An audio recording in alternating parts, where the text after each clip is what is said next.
First important article online news portals और OTT platforms के regulation से संबंधित हैं। आप जनरल स्टडी पेपर 2 के इस टॉपिक से आर्टिकल को रिलेट कर सकते हो। ये सारे एस्पेक्ट्स हम कवर करेंगे इस आर्टिकल को डिस्कस करते वक्त, लेकिन सबसे पहले हम बात करते हैं कंटेक्स्ट की। हुआ क्या है? देखो, सेंट्रल गवर्नमेंट के द्वारा एक ऑर्डर इशू किया गया है। किस लिए? जो ये ऑनलाइन न्यूज़ पोर्टल्स होते हैं जैसे प्रिंट, वायर, क्विंट, स्क्रोल, इन ऑनलाइन न्यूज़ पोर्टल्स को इसके अलावा ओटीटी प्लेटफॉर्म जैसे Amazon Prime, ALT Balaji, Netflix, इनको ministry of information and broadcasting के रेगुलेशन तले लाने के लिए गैजेट नोटिफिकेशन इशू किया गया था प्रेसिडेंट रामनाथ कोविंद के द्वारा 10 नवंबर को, जिसमें कहा गया था films and audio visual programmes made available by online content providers. इसका मतलब हुआ नेटफ्लिक्स जैसे प्लेटफॉर्म्स, इनको इसके अलावा news and current affairs content on online platforms. Online platforms पर न्यूज़ कंटेंट कौन प्रोवाइड करता है? यही तो प्रोवाइड करते हैं प्रिंट, वायर, स्क्रोल, क्विंट, इस प्रकार की काफ़ी सारी वेबसाइट्स हैं। इन सब को जो 10 नवंबर को गैजेट नोटिफिकेशन हुआ, उसमें गवर्नमेंट ऑफ इंडिया रूल्स 1961 के सेकंड शेड्यूल में ministry of information and broadcasting की हेडिंग के नीचे डाल दिया गया है। इसका मतलब सीधी भाषा में ये है, अब ओटीटी प्लेटफॉर्म्स को और ऑनलाइन न्यूज़ मीडिया वेबसाइट्स को रेगुलेट किया जा सकेगा ministry of information and technology के द्वारा। इसी को क्रिटिसाइज किया जा रहा है राइटर के द्वारा। इसके बाद हम बात करते हैं बैकग्राउंड की। मैं आपसे 2-3 क्वेश्चंस पूछता हूं, आप इन क्वेश्चंस का आंसर दीजिएगा। पहला क्वेश्चन ये है आपसे, the Hindu, Indian express, times of India, in newspapers को कौन रेगुलेट करता है? बताइए। मतलब प्रिंट मीडिया को कौन रेगुलेट करता है? प्रिंट मीडिया को रेगुलेट किया जाता है प्रेस काउंसिल ऑफ इंडिया के द्वारा। इसके बाद आप ये बताइए, जो ये टीवी न्यूज़ चैनल्स हैं जैसे आज तक, times now, TV Bharatvarsh, NDTV, इनको कौन रेगुलेट करता है?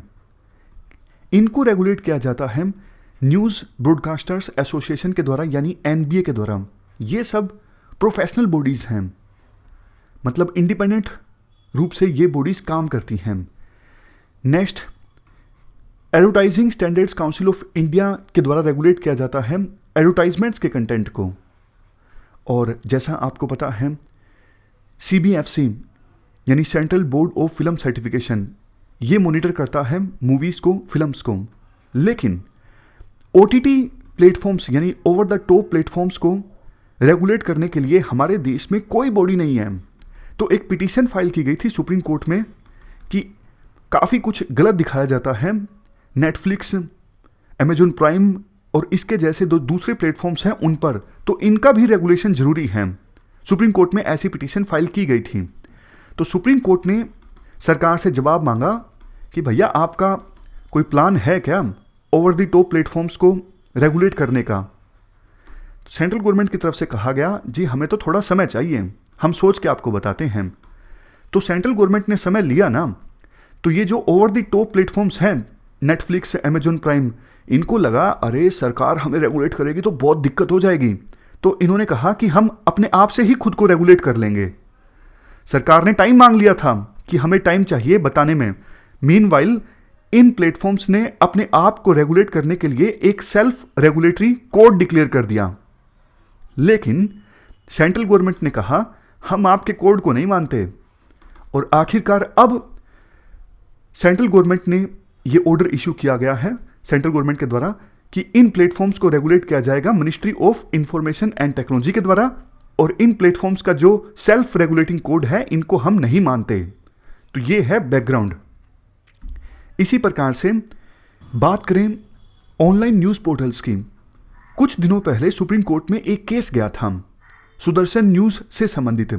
सुदर्शन न्यूज़ जो न्यूज़ चैनल है, इन्होंने एक प्रोग्राम स्टार्ट किया था यूपीएससी जिहाद, जिसका काफ़ी ज़्यादा क्रिटिसिज्म भी हुआ था और सुप्रीम कोर्ट ने आखिरकार उस शो पर बैन लगा दिया था। तो बैन लगाते वक्त सुप्रीम कोर्ट ने सेंट्रल गवर्नमेंट से पूछा था कि ये जो न्यूज़ चैनल से इतनी नफरत फैलाते हैं, क्या इसे रोकने के लिए कुछ गाइडलाइंस इशू की जा सकती हैं?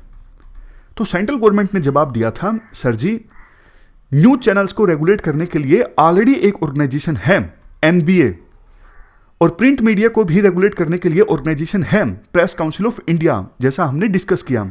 लेकिन जो डिजिटल मीडिया है जैसे ऑनलाइन न्यूज वेबसाइट्स, इनको रेगुलेट करने के लिए अभी कुछ नहीं है, ना ही कोई कानून है।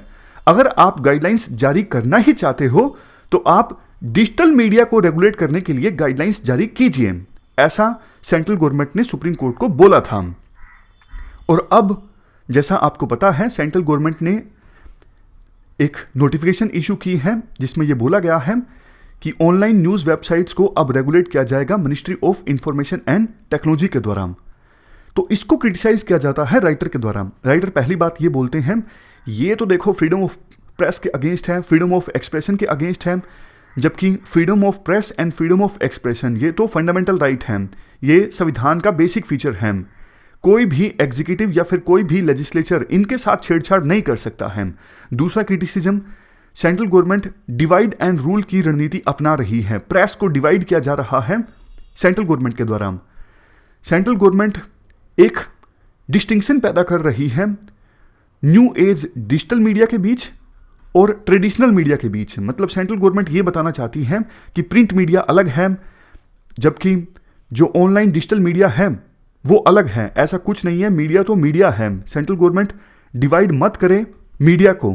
नेक्स्ट क्रिटिसिज्म, सरकार ये कहती है कि प्रिंट मीडिया को रेगुलेट करने के लिए प्रेस काउंसिल ऑफ इंडिया है, जबकि न्यूज चैनल्स को, इलेक्ट्रॉनिक न्यूज चैनल्स को रेगुलेट करने के लिए एनबीए है, लेकिन डिजिटल मीडिया को रेगुलेट करने के लिए कुछ नहीं है। अरे भैया फिर आप एक अलग से बॉडी बना दो ना, जैसे ये प्रेस काउंसिल ऑफ इंडिया और एनबीए इंडिपेंडेंट बॉडीज हैं, तो आप भी डिजिटल मीडिया को रेगुलेट करने के लिए इंडिपेंडेंट बॉडी बना दो।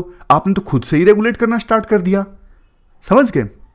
नेक्स्ट क्रिटिसिज्म, राइटर इससे भी खफा है कि सेंट्रल गवर्नमेंट ने दोनों को क्लब कर दिया, ओवर द टॉप प्लेटफॉर्म्स और ऑनलाइन न्यूज वेबसाइट्स को। राइटर कहते हैं देखो मूवीज को तो पहले सेंसर किया जाता रहा है सेंसर बोर्ड के द्वारा, लेकिन ये तो ब्रिटिश ईरा के दौरान प्री सेंसरशिप होती थी न्यूज मीडिया की, अब थोड़ी ना प्री सेंसरशिप होती है न्यूज मीडिया की। तो दोनों को क्लब नहीं करना चाहिए था सेंट्रल गवर्नमेंट के द्वारा। कंक्लूजन में राइटर ये बोलते हैं सरकार के इस मूव से डेमोक्रेसी कमजोर होगी। ये जो मूव है इसको कोर्ट में भी चैलेंज किया जाएगा। ये मूव अनकॉन्स्टिट्यूशनल है, ऑटोक्रेटिक है। इस गति से आगे जाके इवन सोशल मीडिया को भी ministry of information and broadcasting अपने रेगुलेशन के तले लेकर आ जाएगी। ऐसा नहीं होना चाहिए। तो ये हमने पूरा आर्टिकल डिस्कस किया over the top platforms and online news websites के रेगुलेशन से संबंधित। चलते हैं आगे। Next article demand for local job quotas से संबंधित है। आप जनरल स्टडी पेपर 2 के गवर्नमेंट पॉलिसीज वाले टॉपिक से इस आर्टिकल को रिलेट कर सकते हो। यहाँ पे ये गलत लिखा हुआ है, पोल्यूशन से इस आर्टिकल को आप रिलेट नहीं कर सकते हो। ये सारे एस्पेक्ट्स हम कवर करेंगे इस आर्टिकल की डिस्कशन में। सबसे पहले बात करते हैं कंटेक्स्ट की। पिछले हफ्ते हरियाणा की स्टेट लेजिस्लेटिव असेंबली ने एक बिल पास किया जिसमें प्रोविज़न किया गया था कि प्राइवेट जॉब्स में 75% रिजर्वेशन दिया जाए लोकल्स को। इससे पहले देखो आंध्र प्रदेश देश का पहला ऐसा राज्य बना जिसने प्राइवेट जॉब्स में लोकल्स को 75% रिजर्वेशन दिया। बाकी भी स्टेट्स आप देख लीजिए, जैसे मध्य प्रदेश गवर्नमेंट ने 2018 में ये मैंडेटरी कर दिया कि लोकल्स को 70% जॉब्स दी जाएं, लेकिन मध्य प्रदेश सरकार ने उन प्राइवेट कंपनीज के लिए ये कंपलसरी किया था जिनको सरकार से किसी प्रकार की फाइनेंशियल या फिर दूसरी फैसिलिटी मिल रही है। कर्नाटक गवर्नमेंट ने नई इंडस्ट्रियल पॉलिसी को अप्रूव किया था 2020 में। इंडस्ट्रियल पॉलिसी 2020 से 2025 के लिए है। इसमें भी ये कहा गया है कि ये इंडस्ट्रियल पॉलिसी इंश्योर करेगी कन्नाडिगास को 70% रिजर्वेशन मिले जॉब्स में, और अगर ग्रुप डी की जॉब्स हैं तो उसमें सारी की सारी जो जॉब्स हैं वो लोकल्स को मिले, यानी कन्नाडिगास को। और स्पेसिफिकली बात करें पिछले हफ्ते जो हरियाणा असेंबली में बिल पास हुआ उसमें कहा गया है वो सारी जॉब्स जिसमें सैलरी 50,000 से कम मिलती है पर मंथ, उन प्राइवेट जॉब्स में 75% जॉब्स रिजर्व होनी चाहिए लोकल लोगों के लिए। ये सभी प्राइवेट कंपनीज के लिए एप्लीकेबल है, सोसाइटीज़ के लिए, ट्रस्ट के लिए, पार्टनरशिप फर्म्स के लिए और दूसरी फर्म्स के लिए। और पुरानी जॉब्स जैसे चल रही हैं वैसे ही चलती रहें, सिर्फ नई जॉब्स पर यह प्रोविज़न एप्लीकेबल होगा।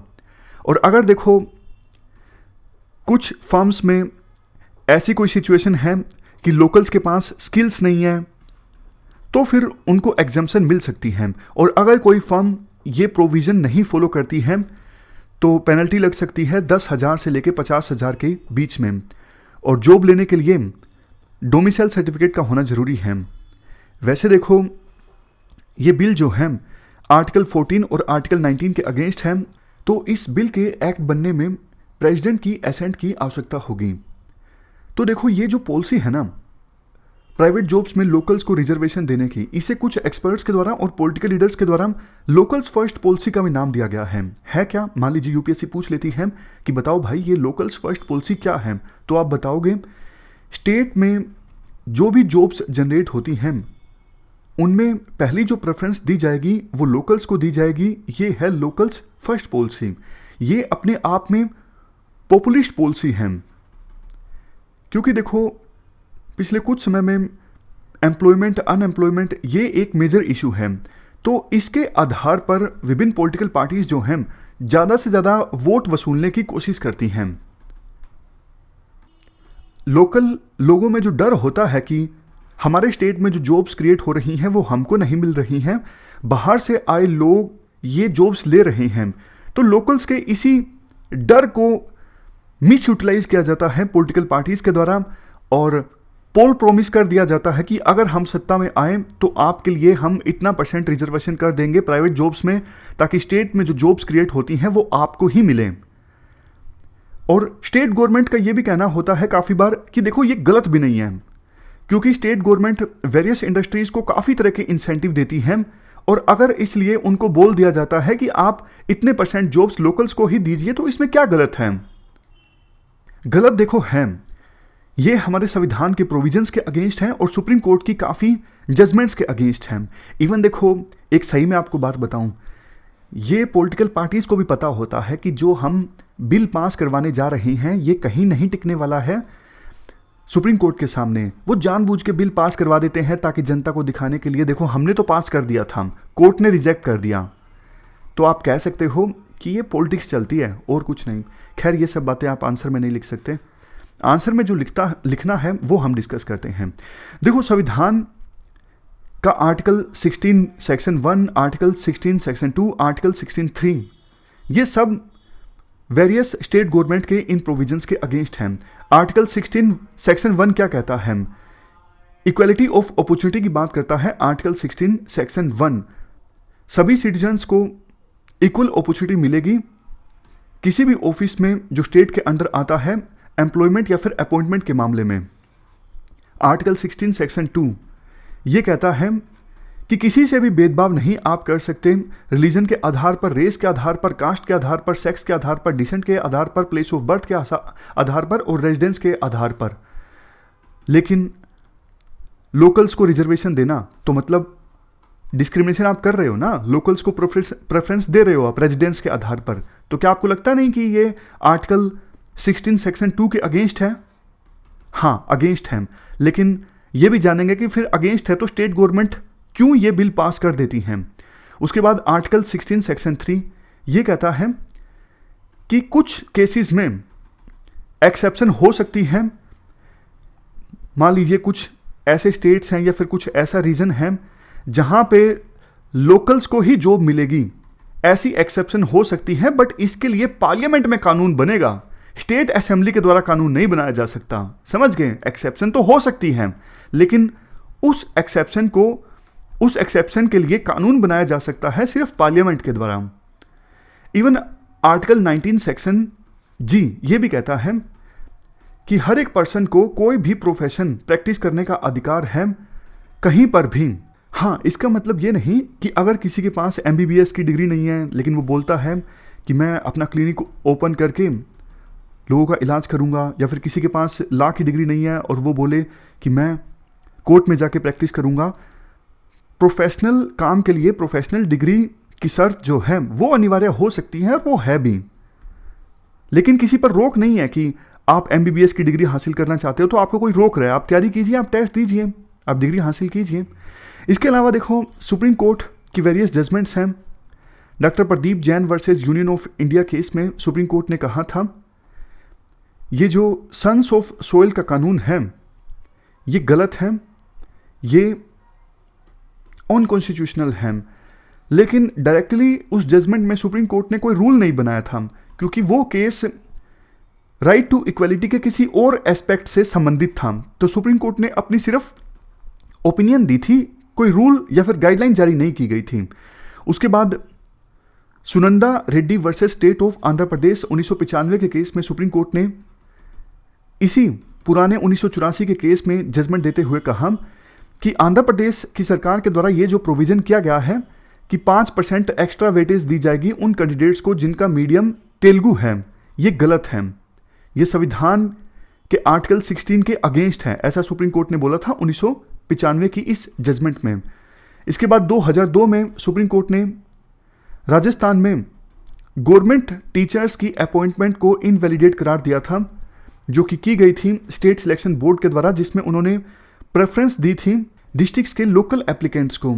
इसके अलावा 2019 में भी इलाहाबाद हाईकोर्ट ने Uttar Pradesh subordinate service selection commission के उस रिक्रूटमेंट नोटिफिकेशन को रद्द कर दिया था, जिसमें कहा गया था कि स्टेट की ओरिजिनल जो रेजिडेंट्स महिलाएं हैं उनको प्रेफरेंस दी जाएगी। इलाहाबाद हाईकोर्ट ने बोला ये गलत है, आप लोकल महिलाओं को प्रेफरेंस नहीं दे सकते, ये अनकॉन्स्टिट्यूशनल है। समझ गए? मतलब संविधान के प्रोविजंस और सुप्रीम कोर्ट की जजमेंट्स मना करती हैं कि आप लोकल्स को रिजर्वेशन नहीं दे सकते। बट क्वेश्चन ये उठता है, जब साफ साफ मना किया हुआ है तो फिर वेरियस स्टेट गवर्नमेंट्स ऐसा करती क्यों हैं? देखो बस वही बात ना, पॉलिटिक्स है। अब जैसे हरियाणा की स्टेट गवर्नमेंट ने ये बोला है आर्टिकल 16 में सिर्फ पब्लिक एम्प्लॉयमेंट की बात की गई है, प्राइवेट एम्प्लॉयमेंट की बात नहीं की गई है, और जबकि हमने जो बिल पास किया है असेंबली में वो प्राइवेट एम्प्लॉयमेंट की बात करता है। इसके अलावा काफ़ी सारे स्टेट गवर्नमेंट्स ये भी तर्क देती हैं हम लोकल्स को प्रेफरेंस नहीं दे रहे हैं, हम लोकल लैंग्वेज को प्रेफरेंस दे रहे हैं, क्योंकि प्रशासन चलाने के लिए लोकल लैंग्वेज का आना जरूरी है, इसलिए हम सिर्फ ये कंपलसरी कर रहे हैं कि जॉब के लिए आपको लोकल लैंग्वेज का आना जरूरी है। तो ये काइंड ऑफ बैकडोर से रिजर्वेशन देना हुआ। तो इस प्रकार के हथकंडे अपनाए जाते हैं वेरियस स्टेट गवर्नमेंट्स के द्वारा लोकल्स को रिजर्वेशन देने के लिए। देखो ये जो जजमेंट हमने डिस्कस की थी ना 1984 की, जस्टिस भगवती ने ये जजमेंट दी थी Pradeep Jain versus state of India और अदर्स केस में। इस जजमेंट में जस्टिस भगवती ने काफ़ी अच्छी बातें बोली थी। उन्होंने बोला था कि संविधान निर्माताओं ने देश की यूनिटी को बरकरार करने के लिए पूरा संविधान इन्विजन किया है और आर्टिकल 16 जो है ये बहुत इंपॉर्टेंट है। इस प्रकार से वेरियस स्टेट गवर्नमेंट्स अगर लोकल्स को जॉब्स में प्रेफरेंस देने लगेंगी तो फिर फर्क क्या रह जाएगा? ये तो हम उसी युग में वापस चले जाएंगे कि 500 रियासत हैं हमारे देश में जैसे पहले हुआ करता था। तो देश की यूनिटी को इससे बहुत खतरा होगा। अगर कोई परमानेंट पहले रहता था, उसका घर रेजिडेंस जो है तमिलनाडु में है, अगर वो यूपी में आके अभी पढ़ रहा है, वहां पे जॉब के लिए अप्लाई कर रहा है, तो वो यूपी की जॉब के लिए आउटसाइडर कैसे हो गया? पूरा देश उसका घर है, वो भारत का नागरिक है, पूरे देश में एक ही सिटीजनशिप का कंसेप्ट है, तो वो आउटसाइडर नहीं है देश के किसी भी हिस्से में। अब बात करते हैं हम नेक्स्ट, रीजंस क्या हैं, मतलब ये मांगे क्यों उठ रही हैं लोकल्स के द्वारा कि आप लोकल्स को जॉब में प्रेफरेंस दीजिए। सबसे पहला reason agrarian distress, agriculture sector में डिस्ट्रेस है। यूथ आज के समय में एग्रीकल्चर सेक्टर में नहीं काम करना चाहता, उसे जॉब चाहिए। और यहीं से निकल के आता है दूसरा पॉइंट, जॉब्स तो है नहीं कि सबको मिल सके, इसीलिए लोकल्स मांग करने लगते हैं कि बाहर के लोग आके हमारे स्टेट में जॉब कर रहे हैं, लेकिन लोकल्स को जॉब नहीं मिल रही है। नेक्स्ट है डिस्प्लेसमेंट ऑफ लैंड ओनर्स। काफ़ी बार देखो सरकार को लैंड की आवश्यकता होती है, लैंड एक्वायर सरकार के द्वारा किया जाता है इंडस्ट्रियल प्रोजेक्ट्स के लिए, तो वो फार्मर्स जो डिस्प्लेस हो जाते हैं, अब खेती तो उनकी छूट गई, उनको भी जॉब की आवश्यकता होती है, तो वो जॉब चाहते हैं। Next, lack of participation of all sections in the work force. कई सारी रिपोर्ट्स कहती हैं कि प्राइवेट सेक्टर में कुछ सेक्शंस का पार्टिसिपेशन कम है, जैसे दलित्स, मुस्लिम्स, इनका पार्टिसिपेशन आपको कम देखने को मिलेगा प्राइवेट सेक्टर में। इस वजह से भी काफ़ी बार ये मांग उठती रहती है कि दलित्स के लिए रिजर्वेशन होना चाहिए प्राइवेट जॉब्स में। Next, perception that central devolution is insufficient. ये कंसर्न देखो साउदर्न स्टेट्स का है। साउदर्न स्टेट्स को ये लगता है कि कई सारे पिछले फाइनेंस कमीशंस ने पॉवर्टी और पॉपुलेशन को ज़्यादा वेटेज दी है, जबकि साउदर्न स्टेट्स में गरीबी कम है रिलेटिवली और पॉपुलेशन भी वहाँ पे स्टेबलाइज है। तो उनको ये लगता है कि हमारा जो रेवेन्यू है वो चला जाता है नॉर्दर्न स्टेट्स को, इसलिए वहाँ पे ये मांग ज़्यादा उठती है कि लोकल जो प्राइवेट सेक्टर के जो जॉब्स हैं वो लोकल्स के लिए आरक्षित की जाएं। लेकिन देखो कुछ कंसर्न्स भी हैं। ये तो हमने डिस्कस किया कि डिमांड क्यों उठती है, अब बात करते हैं कंसर्न्स क्या हैं। कंसर्न्स देखो ये है, आर्टिकल 16 के अगेंस्ट है, देश की यूनिटी के अगेंस्ट है, पॉलिटिकल मोटिवेटेड मूव है, कभी इंप्लीमेंट ये होते ही नहीं है। मध्य प्रदेश में भी ऐसी बात बोली गई थी लेकिन इंप्लीमेंटेशन आज तक नहीं हुआ है। और जब देखो इस प्रकार की चीज़ें आप इंप्लीमेंट करोगे तो इन्वेस्टमेंट पे तो फर्क पड़ेगा ही। फिर आप बताओ कौन सी फर्म, कौन सी इंडस्ट्री यहाँ पे लगना चाहेगी जब इतनी सारी रिस्ट्रिक्शन आप लगाओगे कि लोकल्स के लिए 75% जॉब आप आरक्षित करो, तो फिर बिजनेस आएगा नहीं ना, कंपनीज इन्वेस्ट नहीं करना पसंद करेंगी। वही बात जो हमने पहले डिस्कस की कि अगर ऐसे प्रोटेक्शन हम देने लगे हर जगह पे तो फिर तो वही उसी युग में हम वापस चले जाएंगे जब 500 प्रिंसली स्टेट्स हुआ करते थे। और ये कंपटीशन की स्पिरिट के भी अगेंस्ट हैं। अगर देखो किसी स्टेट में रिजर्वेशन दिया गया है लोकल्स को प्राइवेट जॉब्स में, लेकिन वहाँ पे इनफ स्किल्ड वाले लोग नहीं हैं, मतलब है तो सही स्किल तो उनमें है लेकिन इतनी अच्छी नहीं है, जबकि दूसरे स्टेट का कोई पर्सन उसमें स्किल अच्छी खासी है, वो अच्छे से काम कर सकता है, कम पैसों में काम कर सकता है, तो फिर जो फर्म्स हैं वो स्किल वाले बंदे को जॉब देना चाहेंगी ना। तो ये कंपटीशन के अगेंस्ट हो जाता है कि उन पे ये कंडीशन लगाना कि नहीं आप लोकल्स को ही जॉब दीजिए, उनके पास थोड़ी स्किल अच्छी नहीं है तो भी। अब बात करते हैं लास्ट में वे फॉरवर्ड की। सबसे पहले तो देखो सरकार को कोर इश्यूज को एड्रेस करने की आवश्यकता है कि अनएम्प्लॉयमेंट जो है वो समस्या है, इसे एड्रेस किया जाए, इस प्रकार के बिल्स ना पास किए जाएं जिनसे फायदा होने वाला नहीं है। नेक्स्ट पॉइंट, गवर्नमेंट को देखो इंसेंटिव्स देने चाहिए इंडस्ट्रीज को ताकि वो ज़्यादा इन्वेस्टमेंट कर सकें। गवर्नमेंट को ऐसा इन्वायरमेंट क्रिएट करना चाहिए कि ज़्यादा से ज़्यादा इन्वेस्टमेंट आए, ज़्यादा से ज़्यादा जॉब्स क्रिएट हों। नेक्स्ट, गवर्नमेंट को कोशिश करनी चाहिए कि यूथ को स्किल्स दी जाएं ताकि उनकी जॉब लग सके। लोकल्स को अगर स्किल्स दी जाएंगी तो उनकी जॉब अपने आप नहीं लगेगी प्राइवेट जॉब्स में। नेक्स्ट, लेबर इंटेंसिव इंडस्ट्रीज को प्रमोट करना चाहिए सरकार को ताकि ज़्यादा जॉब्स क्रिएट हों। और सबसे लास्ट में एंटरप्रेन्योरशिप को भी प्रमोट करना चाहिए ताकि नए नए स्टार्टअप्स ओपन हो, नई नई फर्म्स ओपन हो और ज़्यादा जॉब्स क्रिएट हों। लास्ट में देखो कंक्लूजन में आप यूएसए का एग्जाम्पल दे सकते हो। यूएसए आज जो सुपर पावर है, हाँ अभी भी सुपर पावर है, चाइना चैलेंज कर रहा है वो अलग बात है, तो यूएसए सुपर पावर बना कैसे? यूएसए में देखो विभिन्न देशों से जो स्किल्ड पर्सन्स हैं वो आते हैं काम करने के लिए। माइग्रेंट्स के लिए ओपन पॉलिसी रखी यूएसए ने और उन माइग्रेंट्स ने यूएसए की तरक्की में बहुत इंपॉर्टेंट रोल प्ले किया।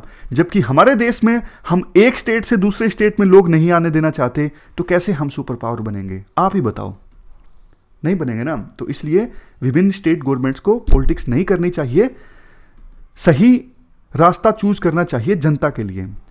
तो ये थी हमारी आज की डिस्कशन। फिलहाल इस डिस्कशन में इतना ही है। Thank you very much for discussion.